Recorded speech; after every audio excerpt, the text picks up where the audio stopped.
I'm Saher Galt, and in this episode of How to Make Music, we're going to talk sidechain compression. It's a powerful mixing technique that you need to know. Let's get to it. In my introduction to mixing video, we talk about the basic concept of compression. If an audio signal gets too loud, exceeds the threshold, then the compressor kicks in and knocks it down. The objective being, usually, to level out the volume of that particular recording. But we can actually use compression in a much more powerful and creative way. Imagine, for example, you have a pad you'd like to duck in volume each time your kick drum hits. This would be very time-intensive to do manually, and to do it automatically with compression, this would require the level on one track to trigger the compressor on another. Well, that's exactly what sidechain compression does. The first thing we need to do to set this up is load an instance of a compressor that allows you to select an external sidechain.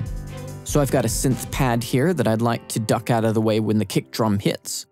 And I'm going to load up FabFilter's Pro C on that track. I should say that the stock Cubase compressor can do sidechain compression. Use it if it's what you have. The concepts will still apply. In Cubase, you need to click here to allow other tracks to access this plugin's sidechain. To get to the external sidechain in Pro C, we need to click Expert. Now, we don't want the sidechain to be internal. That'd be business as usual with compressors. We want external sidechain. And that way, we can set it up so that the level of the kick drum triggers the compressor on this track. We'll come back to the interface in a second. I need to jump to the kick drum track and send to the sidechain of Pro C on the pad track. Now, as usual, you can adjust the threshold. That'll determine when the compressor kicks in, or you can also adjust the level of the sidechain. If you bring up the level of the sidechain, it'll exceed the threshold sooner. In both cases, remember, Pro C is reacting to how loud the kick drum is. And since we want it to compress the pad every time the kick drum hits, we need to set the threshold lower than each one of its peaks. And the more the kick drum exceeds the threshold, the more compression gets applied to the pad.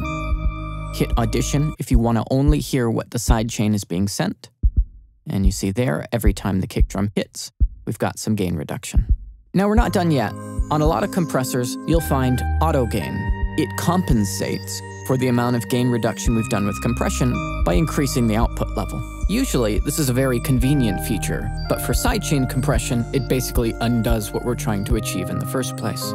Pro C ignores auto gain in external sidechain mode. If you're using a different compressor, keep auto gain off. For this kind of thing, you probably want the attack to be as fast as possible, which is where it's set now. The release is up to the kind of material you're working with. This button is for auto release, where Pro C dynamically determines what the release setting should be based on how much gain reduction was applied. For speed, let's use that. We could use the filter to determine what portion of the signal actually triggers the compressor.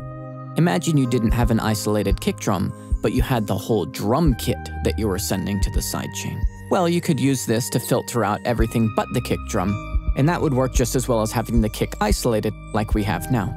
Anyway, sidechaining is that easy. Listen how it brings the pad to life, pulsing when the kick drum hits. Without it, it feels flat.